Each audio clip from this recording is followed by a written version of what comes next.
All right, so now we've reached a point of how do we solve an equation that deals with exponents that aren't so nice. In particular, how even do I deal with something where an exponent's to the fourth power or something of that nature. Now, there are other ways to do this. We've seen with factoring in some different ways that the factoring is a better method for being able to go through and finish something up. At the same time, there are sometimes simple equations that have an exponent in them. How do I undo them? Like if I'm finding the radius, if I have a known volume of a sphere or something of that nature where I need to take the cube root or get rid of the cube in order to solve the equation, how to do that. So how do we undo exponents? Any exponent. We know how to do with squares. We can just take the square root of them. But what about anything? What if it's x to the 107?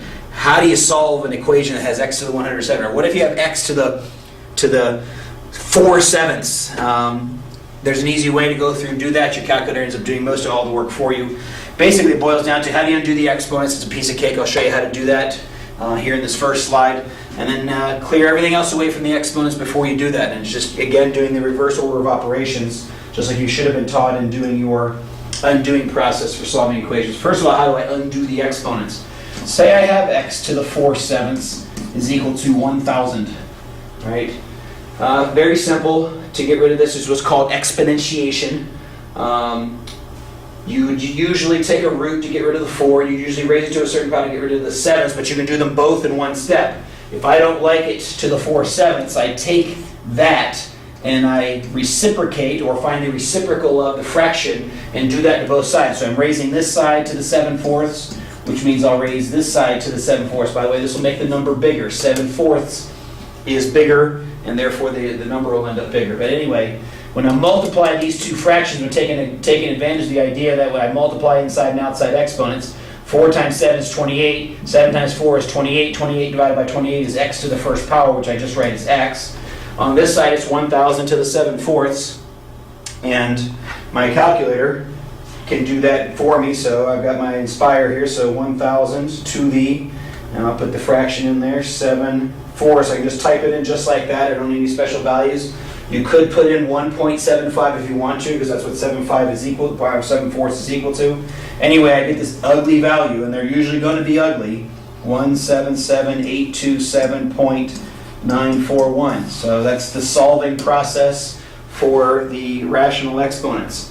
I check that value by plugging it back in, which was just going to mean in this particular case that it's really easy, 177,827.941. By the way, notice I put an approximate value here. This is not exact value that goes off further. But I take that and I raise that value to the 4/7. So I'm going to take my answer and I'm just going to type it in, 177,827.941. And I'm going to raise that to the 4/7. This is not going to be perfect. This gives me 999.999. A whole bunch of 9s headed out here is equal to 1,000. That's close enough to let me know that the value that I was able to find turns out to be the correct value.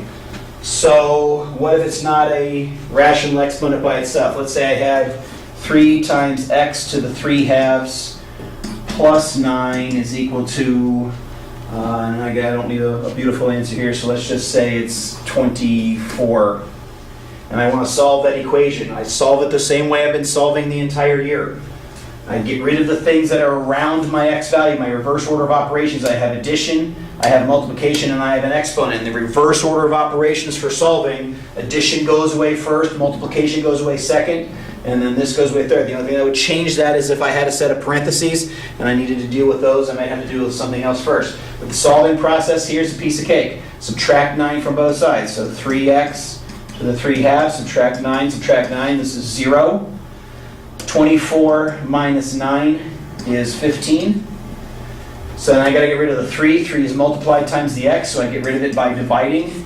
That cancels that, so x to the 3/2 is equal to 5. Last but not least, I need to get rid of the 3/2. I do that by exponentiating to the reciprocal, which is 2/3. So I'll have 5 to the 2/3. 3/2 times 2/3 is 1, so this solves for x. 5 to the 2/3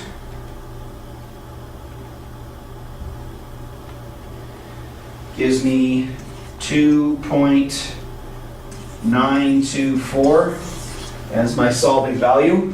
The only thing you have to worry about in this case here is if I exponentiate to an even denominator instead of an odd one, this could be plus or minus, and I may have to introduce that into a problem. I'll show you one of those here in just a second. Now I'm going to check that value.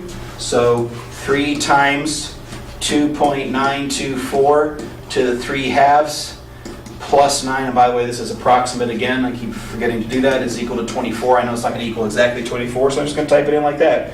3 times 2.924 to the 3 over 2 plus 9.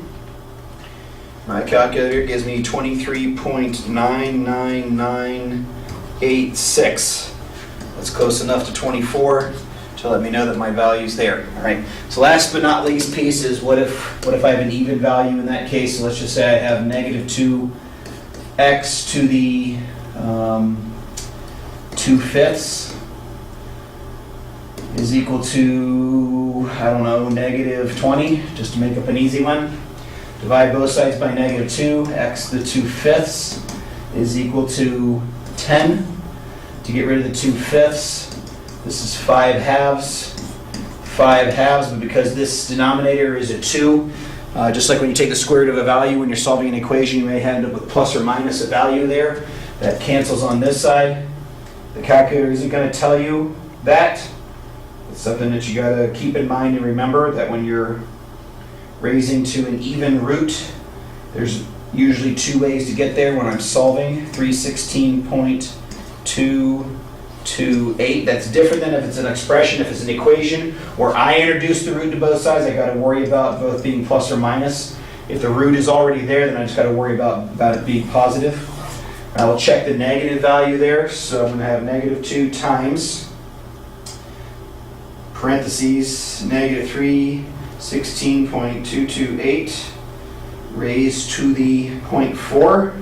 Since I know 2/5 is 0.4, I can check it that way. This gives me negative 20 point a whole bunch of zeros. So this shows me that the value is close enough to being the same. All right. If you're having a hard time with it, make sure you talk to your teacher. She'll be able to give you some help in finishing up what's going on there. That's how you deal with rational exponents if it happens to be an equation. Until next time, see ya.